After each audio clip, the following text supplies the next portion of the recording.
এরা পরাজয় হয়ে বিদেশে থেকে এই পর্যন্ত কতগুলো চক্রান্ত করেছে না? কতগুলো চক্রান্ত করেছে। আনসার লীগের নামে চক্রান্ত করেছে। এরপরে আরও কত রকমের চক্রান্ত করতে চাইছে, সব চক্রান্তগুলো আল্লাহ প্রতিহত করে দিয়েছে। এখনও যত চক্রান্ত করবে সব চক্রান্ত ইনশাআল্লাহ প্রতিহত করে দেওয়া যাবে, যদি আমাদের মন এক থাকে। আমাদের মন শুধু আমাদের এমনি এক জায়গায় এক থাকলে হবে না, মনটা এক থাকতে হবে। জালেমের বিরুদ্ধে মন এক, মাজলুমের পক্ষে। আল্লাহ কি বলেন দেখেন, এটা হলো সূরা হুদের 113 নম্বর আয়াত। ওয়ালা তারকুনু ইলাল্লাযিনা যালামু, তোমরা জালেমদের দিকে ঝুঁকে পড়ো না। কিছুদিন আগে, অর্থাৎ 1 মাস আগে, 1.5 মাস আগে আমরা দেখেছি বহুত লোক জালেমদের সাপোর্ট করেছিল, জালেমদের পক্ষে ছিল। কি ছিল না? বহু নামাজি লোক, বহু ভালো মানুষ, বহুত কিছু আলেম এরকমভাবে জালেমদের পক্ষে ছিল। এদের ব্যাপারেই আল্লাহ বলতেছে ওয়ালা তারকুনু ইলাল্লাযিনা যালামু, ওই সমস্ত লোকদের প্রতি তোমরা ঝুঁকে পড়ো না, সাপোর্ট করো না, সহযোগিতা করো না। ফাতামাসসাকুমুন নার, যদি জালেমদের পক্ষ অবলম্বন করো, জালেমদের প্রতি ঝুঁকে পড়ো, তাহলে তোমাদেরকে জাহান্নামের আগুন গ্রাস করবে, জাহান্নামের আগুন তোমাদেরকে স্পর্শ করবে। এজন্য ভাই, এই পাপ যারা আমরা করেছি তাদের হাতে পায়ে ধরে আবেদন করব, তওবা করে আল্লাহর রাস্তায় ফিরে আসেন, আল্লাহর পথে ফিরে আসেন। এই দেশ ইসলামী মূল্যবোধের উপরে, ইসলামী আইনের উপরে, কোরআনের উপরে, সুন্নাহর উপরে গড়ে উঠুক। আমরা সবাই এটা চাই।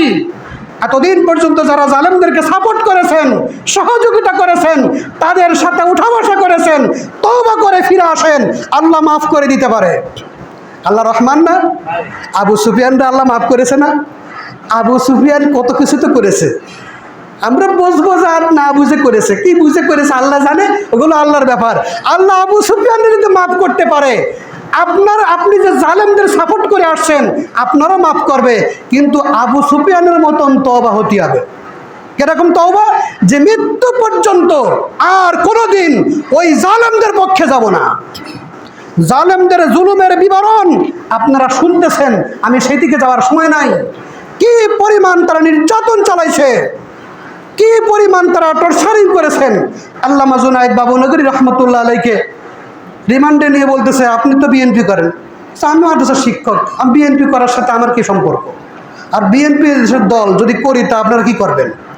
তখন না, আপনি বিএনপি করেন, বিএনপির কাছ থেকে টাকা নিয়েছেন। না, আমার এবার কোনো সম্পর্ক নেই, খালেদা জিয়ার সাথে আমার কোনো বৈঠক হয়নি। তাহলে আপনি খালেদা জিয়ার গালি দেন, গালি দিয়ে উঠে চলে যান, আপনার কিছু কব না। কথা শুনেছেন? গালি দিয়ে আপনি চলে যান, এখান থেকে গালি দিয়ে আপনি বেরো চলে যান, আপনারা কেউ ঠেকাবে না, গালি দেন। তাহলে বললেন কি, একজন লোকের আমি কি যদি গালি দেবো? তার সাথে আমার কোনো সম্পর্ক নেই, সেজন্য আমি গালি দেবো কেন? সেই দেশের একজন নাগরিক, আমিও এই দেশের নাগরিক, আপনারাও এই দেশের নাগরিক, আমি তারে গালি দেবো কোন আইনে? ব্যাস, হ্যান্ডক্যাপ বন্ধ হয়ে গেছে। তাই এই তো তারা টাকা খাইছে, এই টাকা খাওয়ার দলিল হলো, একে টাকা খাওয়ার দলিল হলো। ইমাম সাহেব যখন নামাজের সালাম ফিরায়, নামাজ শেষ করে, কিছু যুবক শ্রেণীর লোকেরা ইমামের কাছে এসে বসে না। আপনারা দেখেন না, সব মসজিদে কিন্তু হয়, শহর মসজিদে বেশি হয় না? শহরের মসজিদে বেশি হয়। এই ছেলেগুলোকে টার্গেট করা হতো, লিখে রাখা হতো যারা শিবির। এই যুবকরা ইমামের কাছে বসছে সালাম ফিরে, সব মুসল্লিরা মুরব্বীরা চলে গেছে, আর এই যুবকরা ইমামের কাছে বসছে, এদেরকে শিবির বলে টার্গেট করা হতো। ঢাকা বিশ্ববিদ্যালয়ের জামে মসজিদের একটা ছেলে এরকমভাবে ইমামের সাহেবের পরে, নামাজের পরে ওই 10 মিনিট 15 মিনিট ইমাম সাহেবের কাছে কোরআন শরীফ পড়ে। এই ছেলেটাকে ধরে নিয়ে কি পরিমাণ টর্চারিং, সে কত রকমের প্রমাণ দেওয়ার চেষ্টা করে যে আমি শিবির না, আমি কোরআন শেখার জন্য ইমামের কাছে বসছি। তারপরও সেই ছেলেটাকে এবং সেই ইমাম সাহেবকে নিয়ে কিভাবে নির্যাতন তারা চালাইছে। একটা ছেলে বলল যে 6 মাস পর্যন্ত ঢাকা বিশ্ববিদ্যালয়ে, 6 মাস পর্যন্ত ঢাকা বিশ্ববিদ্যালয়ের গোসলখানায় নামাজ পড়েছি। তো কারণ যদি আমি রুমে নামাজ পড়ি, মসজিদে নামাজ পড়ি, তাহলে ছাত্রলীগের ছেলেরা আমাকে শিবির বলে ট্যাগ দিয়ে দেবে, শিবির বলে ট্যাগ দিয়ে দেবে। এই জন্য আমি 6 মাস পর্যন্ত 5 ওয়াক্ত নামাজ আমার গোসলখানায় পড়তে হয়েছে, গোসলখানায় পড়তে হয়েছে। এটার জন্য কি বাংলাদেশ স্বাধীন হয়েছিল? কার? এটা কি জিনিস? এটা একটা ছেলে টাকুর উপরে পোশাক পরে, তার নাম তালিকা হয়ে যায়, সে শিবির। আমার একজন খালাতো শালা এরকম কেবল দাঁড়িয়ে উঠতেছে, ক্লাস 9-এ পড়ে, দাঁড়িয়ে উঠতেছে। এবার তারে হেডমাস্টার ডাকিছে, হেডমাস্টার ডেকে বলতেছে কি, তুমি দাড়ি চাচ্ছিলে না কে? দাড়ি কেবল উঠলো, এখন চাষবানি কদিন পরে। না, তুমি হলো শিবির করো, আল্লাহ, দাড়ি রাখলে শিবির, টাকনোর পরে পোশাক পরলে শিবির, নামাজ পড়লে শিবির। এই সমস্ত জিকির কোথায় পাইছেন? এই যে আপনি যে এইভাবে টাকনোর উপরে পোশাক পরার কারণে টার্গেট করতেছেন, ইমামের কাছে কোরআন শরীফ পড়ার কাছে টার্গেট করেছেন, আর এইভাবে যা কিছু করেছেন, দাড়ি রাখার কারণে যে টার্গেট করেছেন, নামাজ পড়ার কারণে টার্গেট করেছেন, এই টার্গেট যে করেছেন, আর আপনারা মনে করেছেন এত কিছু হচ্ছে, কই আল্লাহ তো কিছু বলে না। আল্লাহ বলবে, এত কিছু অন্যায় অবিচার যারা করেছে, তাদেরকে যারা ভালোবেসেছেন, তাদেরকে যারা সাপোর্ট করেছেন, এবং তাদের কাছে যারা সুযোগ সুবিধা নিছেন, তারা আল্লাহর কাছে খাস দিলে তওবা করেন, নতুবা আল্লাহর কোরআনের আয়াত, ফাতামাসসাকুমুন নার, জাহান্নামের আগুন তাদেরকে স্পর্শ করবে। ওয়ামা লাকুম মিন দুনিল্লাহি মিন আউলিয়া, তোমাদের জন্য আল্লাহ ছাড়া কোনো অভিভাবক থাকবে না, কিয়ামতের ময়দানে কোনো বন্ধু থাকবে না। এবং জালেমদের উপরে যখন আল্লাহর প্রতিশোধ শুরু হয়ে যাবে, তখন তাদের কোনো বন্ধু থাকবে না। কি আছে না কোনো বন্ধু? এখনো কোনো বন্ধু আছে নাকি? বন্ধু আছে, কিন্তু ভিতরে আছে, প্রকাশ্যভাবে বলতে পারতেছে কেউ, প্রকাশ্যভাবে বলতে পারতেছে না, কিন্তু গভীর চক্রান্ত চলতেছে। এজন্য সাবধানে আমাদের জীবনযাপন করা দরকার। আল্লাহ যখন জালেমদের কাছ থেকে বিচার শুরু করবেন, তখন তোমরা কোনো সাহায্যকারী পাইবা না, এই জন্য পরকালের এই আযাবটা থেকে বাঁচার জন্য তওবা করে আল্লাহর পথে ফিরে আসি। এই আল্লাহর জমিনে, এই বাংলাদেশ, আমরা নাগরিক, এই জমিনে ইসলামী মূল্যবোধ প্রতিষ্ঠা করার জন্য, ইসলামের আইন প্রতিষ্ঠা করার জন্য, ইসলামী বিধিবিধান প্রতিষ্ঠা করার জন্য আমরা এই পথে চলে আসি। ওই পথটা ছেড়ে দিই। জমিন আল্লাহর, এই দেশে মুসলমানদের কাছেই, আলেম সমাজের কাছেই, কোরআনের কাছেই, নবীদের কাছেই অমুসলিমদের জান মালের হিফাজত হবে। এটা দেখাইতেছে না? দেখাইতেছে। এই যে আপনাদের পেটের মাঝখানে কতগুলো অমুসলিম বাস করে, তাদের কোনো ক্ষয়ক্ষতি হয়েছে? তাদের নিরাপত্তার ব্যবস্থা কারা করেছে? পাহারাদারি কারা করেছে? এই আমাদের যুবক ছেলেরা রাজ্যকে পাহারাদারি করেছে, যেন মুসিপাড়ায় কেউ হামলা না করে, মন্দিরের জন্য কেউ হামলা না করে। এজন্য কোরআনের কাছেই সবার জানমালের নিরাপত্তা। কিন্তু এতদিন কি অবস্থা হয়েছে, যে নামাজ পড়াটাও দুষ্কর ছিল, কি অবস্থা বিরাজ করছিল। এজন্য এখন ওই পথ পরিহার করে কোরআনের পথের দিকে, ইসলামের পথের দিকে ফিরে আসার কিন্তু এখনই সময়। জুলুম কাকে বলে? এবার আসেন কিছু একাডেমিক কথা। জুলুম বলে প্রাপ্য অধিকার থেকে কাউকে বঞ্চিত করা। এই জুলুমটা রাষ্ট্র থেকে হয়, সমাজের থেকে হয়, পরিবার থেকে হয়। এজন্য বিস্তারিত বিবরণ দেওয়া সম্ভব না। আমরা যার অবস্থান থেকে কেউ কাউকে জুলুম করব না। জুলুমের শাস্তি কি হয়, কি হবে, কোরআন হাদিসের মধ্যে অগণিত বয়ান আছে। আপনি গুগলে সার্চ দেন, জুলুমের ভয়াবহ শাস্তি চলে আসবে, কোরআন হাদিস সহ চলে আসবে যে জুলুমের কি শাস্তি হতে পারে, জুলুম কত প্রকার, সার্চ দেন, দেখবেন চলে আসবে। দেখবেন জুলুমের বহু প্রকারের শাস্তি আছে দুনিয়াতে এবং আখেরাতে। দুনিয়াতে জুলুমের শাস্তি ভোগ করাই লাগবে, আখেরাতেও ভোগ করা লাগবে যদি সে তওবা না করে। এবার দেখেন, প্রাপ্য অধিকার, আমাদের প্রাপ্য অধিকার কি? নাগরিকদের প্রাপ্য অধিকার আছে না, যে যার ন্যায্য দাবিগুলো আদায় করে নেবে। রাস্তায় দাঁড়ানোর ক্ষমতা ছিল না, কথা বলার ক্ষমতা ছিল না, অথচ হযরত ওমর ফারুক রাদিয়াল্লাহু আনহু খুতবা দিচ্ছেন, ওনার গায়ে দুটো কাপড়, একটা কাপড় দিয়ে লুঙ্গি বানাইছেন, আর একটা কাপড় হলো গায়ের উপর দিয়ে খুতবা দিচ্ছেন। খুতবার মাঝখানে একজন বলল, আমি একটা কথা বলবো, আমিরুল মুমিনিন, গোটা জাহানের যিনি খলিফা, আমি একটা কথা বলবো, বলো। যে আপনার গায়ে দুই কাপড়, জনগণের গায়ে এক কাপড় কেন? মানে সরকারি কাপড় বিলি হয়েছে, সরকারি কাপড় জনগণের গায়ে একটা করে দেখতেছি, আর সরকারি কাপড় আপনার গায়ে দুটো কেন? তখন হযরত ওমর রাদিয়াল্লাহু আনহু তাকে কি তাড়া মেরেছেন? এত বড় সাহস আমার বিরুদ্ধে কথা বলে? কি বলেছে? বলে নাই। কি বলছে? যে এই প্রশ্নের উত্তর আমার ছেলে আব্দুল্লাহ ইবনে ওমর দেবে। আব্দুল্লাহ ইবনে ওমর দাঁড়াইছে, দাঁড়ায় বলছে কি, আমি সবার নাগরিক হিসেবে, নাগরিক ভাতা হিসেবে আমি একটা কাপড় পাইছি, আমার আব্বা একটা কাপড় পাইছে, তা আমার কাপড়টা আমি আব্বারে দিয়ে দিছি। এবার উত্তর হয়ে গেছে না? এটাকে বলে জবাবদেহিতা। এটাকে বলে জবাবদেহিতা। ইসলামী খেলাফতে এরকম জবাবদেহিতা আছে। আপনি এত টাকা কোথায় নেন, কি করেন, কোনো জবাবদেহিতা থাকবে না। কিরকম বিচার ব্যবস্থা? শুধু দুর্বলের উপরে বিচার, তাই না? কিন্তু খেলাফতের আমলে কি ছিল? হযরত আলী রাদিয়াল্লাহু আনহু, ওনার গায়ের যুদ্ধের লোহার কোট, অনেক দামি পোশাক সে জামানায়, এই পোশাকটাকে এক ইহুদি গায়ে দিয়ে হযরত আলীর সামনে দেখে বেড়াচ্ছে। আচ্ছা বলেন, চুরি করেছে খলিফার পোশাক, আবার গায়ে দিয়ে হেঁটে বেড়াচ্ছে কার সামনে দিয়ে? খলিফার সামনে দিয়ে। খলিফা বলতেছে এই পোশাকটা তো আমার। সাথে সাথে ইহুদি, কিন্তু বুঝবেন ইহুদি, সে কিন্তু মুসলমান না, যে মুসলমানদের একটা অধিকার আছে। ইহুদি সে বলতেছে কি, আপনি আমার গায়ের পোশাক আপনি আমার বলে দাবি করতে পারেন না, আপনি আদালতে মামলা করতে পারেন। কারে বলতেছে? খলিফারে। কে? একজন খলিফা আলী, হযরত আলী রাদিয়াল্লাহু আনহু, তার দেশের নাগরিক ইহুদি, সে আলীকে বলতেছে যে আপনি আমার গায়ের পোশাক আপনি মালিকানা দাবি করতে পারেন না, আপনি আদালতে মামলা করতে পারেন। তো হযরত আলী রাদিয়াল্লাহু আনহু আদালতে মামলা দায়ের করেছেন। আদালতে মামলা দায়ের করে বলল যে আমার গায়ের পোশাক আমার মনে হইতেছে অমুকের গায়ে। এই মামলা দায়ের করেছে।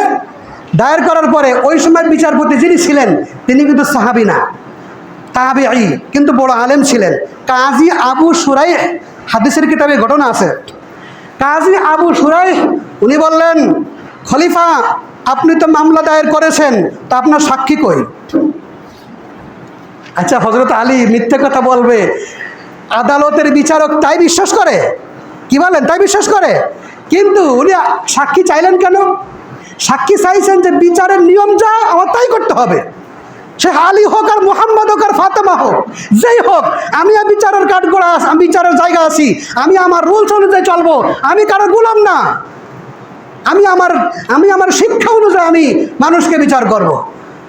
তো হযরত আলী রাদিয়াল্লাহু আনহু দুইজন সাক্ষী পেশ করেছেন। তো হযরত আলী তো একজন মুস্তাহিদ আলেম ছিলেন, তাই না? তো হযরত আলী মনে করতেন যে ছেলের সাক্ষী বাবার পক্ষে গ্রহণযোগ্য হয়, কিন্তু আদালতের যে বিচারক ছিলেন তার মতে তিনি যেটা বুঝেছেন সেই মতে ছেলের সাক্ষী বাবার পক্ষে গ্রহণযোগ্য হবে না। এই জন্য বলল, খলিফাতুল মুসলিমিন আপনার সাক্ষী একজন ক্যান্সেল। সে সাক্ষী কিডা? হযরত হাসান। আসলে হযরত হাসান বাবার পক্ষে মিথ্যা সাক্ষী দেবে কি সম্ভব? সম্ভব না। কিন্তু বিচারক কি বললেন? বিচারক বললেন ছেলের সাক্ষী বাবার পক্ষে গ্রহণযোগ্য হবে না, আপনার সাক্ষী একজন ক্যান্সেল। একজন সাক্ষী, একজনের সাক্ষীর কারণে আপনি তার গায়ের কোট পাবেন না। আচ্ছা, কোট হযরত আলী ঠিক আছে, কিন্তু যেহেতু বিচারের একটা নিয়ম আছে, রুলস আছে, এই জন্য কোট পাইল না। হযরত আলী বললেন আলহামদুলিল্লাহ, আমার অধীনে বিচার বিভাগ স্বাধীন। বস ইহুদি বলল কি, আমাকে কালেমা পড়াই দেন, আশহাদু আল্লা ইলাহা ইল্লাল্লাহু ওয়া আশহাদু আন্না মুহাম্মাদান আবদুহু ওয়া রাসূলুহু। ইহুদি ওই মজলিসে মুসলমান হয়ে গেল। এই হলো ইসলামী খেলাফত। ইসলামী খেলাফতে তো ভয় পান কেন? ইসলামী খেলাফত কায়েম করে দেখেন, সবাই মিলে ইসলামী খেলাফত কায়েম করে দেখেন, দেখবেন কিরকম শান্তি আসে। আপনার কথা বলার অধিকার থাকবে, আপনার ন্যায্য অধিকার থাকবে। সব মানুষ ধনী হবে না, কিন্তু কোনো মানুষ না খেয়ে থাকবে না। সব মানুষ ইলিশ মাছ খাইতে পারবে, সব মানুষ গরু গোশত খাইতে পারবে মুসলমানরা, এবং সব মানুষ সব খাবার খাইতে পারবে, কিন্তু সব মানুষ বড়লোক হবে না। কারণ সব মানুষ বড়লোক হয়ে যাওয়া এটা আল্লাহর দুনিয়ার রীতি না। কিন্তু সবাই ন্যায্য অধিকার পাবে, সবাই খেয়ে থাকবে, সবাই একটা বাসস্থান পাবে, এবং সবাই তার আল্লাহর বিধানগুলো যথাযথভাবে পালন করতে পাবে, শিক্ষা অধিকার পাবে, চিকিৎসার অধিকার পাবে, এবং নাগরিক সমস্ত অধিকারগুলো সুরক্ষা হবে। নারী অধিকার প্রতিষ্ঠিত হবে, পরিবার অধিকার প্রতিষ্ঠিত হবে, প্রত্যেক অধিকার প্রতিষ্ঠিত হবে যদি ইসলামিক খেলাফা কায়েম হয়। এই জন্য আমরা অন্তরটাকে তৈরি করি যে ইনশাআল্লাহ আমরা এই দেশকে ধীরে ধীরে ইসলামী খেলাফতের দিকে নিয়ে যাব। সারা জীবন আমরা ডক্টর ইউনূসকে গালি দিছি বিভিন্ন নামে, কিন্তু লা ইলাহা ইল্লাল্লাহু মুহাম্মাদুর রাসূলুল্লাহ এই কালেমা উপরে টাঙ্গানো আর নিচে বসে সে মিটিং করতেছে না, কি বলেন, করতেছে না? এইটা জাগরণ হয়েছে কেন জানেন? শহীদদের রক্ত কখনো বৃথা যায় না। শহীদরা মৃত্যুবরণ করার সাথে সাথেই জান্নাতে প্রবেশ করেন। তবে এই আন্দোলনে যারা অমুসলিম ছিলেন তাদের কথা ভিন্ন। আমরা আবেগে অমুসলিমদেরকে শহীদ বলে ফেলি, শহীদ অমুক দাস। না, ইমান ছাড়া তার আমলের কোনো মূল্য নেই। যতই নেক আমল করুক, ইমান ছাড়া নেক আমলের কোনো মূল্য নেই। সে ভালো কাজ করেছে। আপনারা কি জানেন বদরের যুদ্ধে একজন অমুসলিম ছিল? জানেন বদরের যুদ্ধে 314 জন ছিল, একজন অমুসলিম তার নাম তালিকায় করা হয় না। কিন্তু সিরাতে কিতাবে ঘাটে দেখেন, বুখারীর মধ্যে, মাগাজির মধ্যেও রয়েছে, বুখারীর মধ্যে রয়েছে যে একজন অমুসলিম ছিল ওই যুদ্ধে মুসলমানদের পক্ষে, কিন্তু তারে গণ্য করা হয় না, গাজী বলে গণ্য করা হয় না। কেন? সে তো অমুসলিম, তার গাজী বলে গণ্য করবে কিসের জন্য? এজন্য ঈমান হলো সবার উপরে। ঈমান ছাড়া কোনো নেক আমল কবুল হবে না। ঈমান যদি থাকে আর কোনো আমল থাকবে না। শাহাদাতি মৃত্যু তার জান্নাতে যাওয়ার জন্য সাথে সাথে। যারা শহীদ না কিন্তু কোনো গুনাহ নেই, সাথে সাথে কি জান্নাতে যাবে? যাবে না। কিন্তু এই শহীদ যারা, তারা ঈমান থাকলে মৃত্যুবরণ করার সাথে সাথেই তাদের রূহ জান্নাতে চলে যাবে। আর তাদের জন্য আজ আমাদের এই দেশ, এই স্বাধীনতা। আজকে দেখেন ঢাকা বিশ্ববিদ্যালয়ের মতন জায়গার ভিতরে তাফসিরের সিরাত মাহফিল হইতেছে।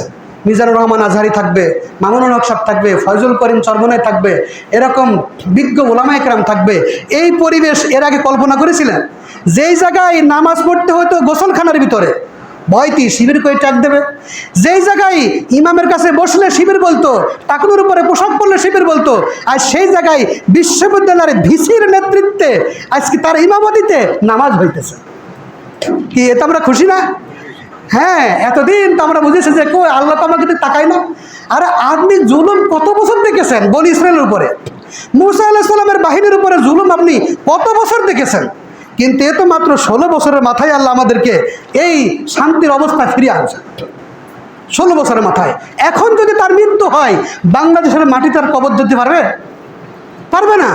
বাংলাদেশের মাটি তার কবর দিতে পারবে না।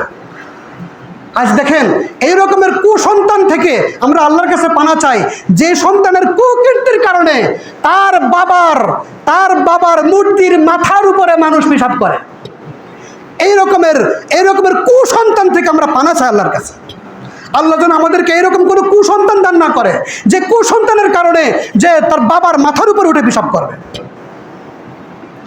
আল্লাহর মার দুনিয়ার বার সেই তো বলছিল নাকি নোয়াখালী দাঁড়ায় বলছিল, ফরিদপুরের লোক নোয়াখালী দাঁড়ায় বলছিল আল্লাহর মায়ের দুনিয়ার বার। আল্লাহর মায়ের কিভাবে হয় এটা আমরা জানি না ভাই। সেই জন্য জুলুমের সংজ্ঞাটা বললাম, এই সংজ্ঞা অনুযায়ী আমরা জুলুম করব না। জুলুম কিভাবে হয়? অধিকার হরণ করে। যার যে অধিকার, সে অধিকারটা আমরা দেব। নির্যাতন মানে শাস্তি পাবে না, তবুও শাস্তি দিয়ে দিলাম, 10 বছর 5 বছর জেল দিয়ে দিলাম। তারপরে আর্থিক ক্ষতি করা, আর্থিক ক্ষতি। বাংলাদেশের জামাত ইসলামের উপরে কত পরিমাণ যে আর্থিক ক্ষতি করা হয়েছে, কি করা হয়েছে না? তারা কি বিন্দু পরিমাণ আদর্শ থেকে সরে গেছে? আদর্শ থেকে সরে যায়নি, বরং তাদের অবস্থান এত বেশি। আপনাদেরকে সুসংবাদ শোনাই, নাইম যে সাংবাদিক আছেন, বিশ্লেষক আছে, উনি বলছেন যদি কয়েকটা ইসলামী দল সাথে নিতে পারে তো তারাই এই দেশ পরিচালনা করবে। এই রকমের অবস্থান তৈরি হয়েছে জুলুম সহ্য করার কারণে। প্রতিশোধের কোনো ইচ্ছা অন্তরের মধ্যে নাই, প্রতিশোধের কোনো ইচ্ছা নাই। 6 বছর একটা মহিলা ক্লান্ত, অসুস্থ, ক্যান্সারে আক্রান্ত, জেলখানা থেকে বাইর হয়ে আসাই কি বলল? যে প্রতিহিংসার রাজনীতি চাই না। চিন্তা করেছেন? খালেদা জিয়ার মুখ থেকে যে এই কথাটা বের হয়েছে যে প্রতিহিংসার রাজনীতি চাই না, আমি সবাইকে ক্ষমা করে দিতে চাই। বলেন তো ওই জায়গায় যদি ওই শয়তান থাকতো তাহলে কি বলতো? কত ধরনের অশ্লীল ভাষা এই পর্যন্ত ওলামা ইকরামের উপর তার খরচ করেছে, দেশের নাগরিকরা খরচ করেছে, কিন্তু 6টা বছর জেল খেটে চিকিৎসা বঞ্চিত হয়ে, অধিকার বঞ্চিত হয়ে, বিভিন্ন রকমের নির্যাতিত হয়ে বের হয়ে এসে বলল কি যে আমরা কি চাই না, প্রতিহিংসার রাজনীতি চাই না, আমরা ক্ষমা করে দিতে চাই। দৈহিক ক্ষতি, কত হাজার হাজার হাজার হাজার দেশের নাগরিকের চোখ নাই, নাক নাই, হাত নাই, পা নাই, পঙ্গু। মেধাবী মেধাবী ছাত্রদের এরকম পঙ্গু করে ছাড়া হয়েছে। মর্যাদার ক্ষতি, মর্যাদার ক্ষতি করা এটাও জুলুম। তারপরে মানহানি করা এটা জুলুম, সম্পদ হরণ করা এটা জুলুম, এরকম বিভিন্ন রকমের ট্যাগ লাগানো এটাও জুলুম। এই সব ধরনের জুলুম থেকে আমরা হেফাজত থাকব ইনশাআল্লাহ। আল্লাহ আমাদের পক্ষে থাকবে। আল্লাহ পাক আমাদের সবাইকে বুঝবার ও আমল করার তৌফিক দান করুন।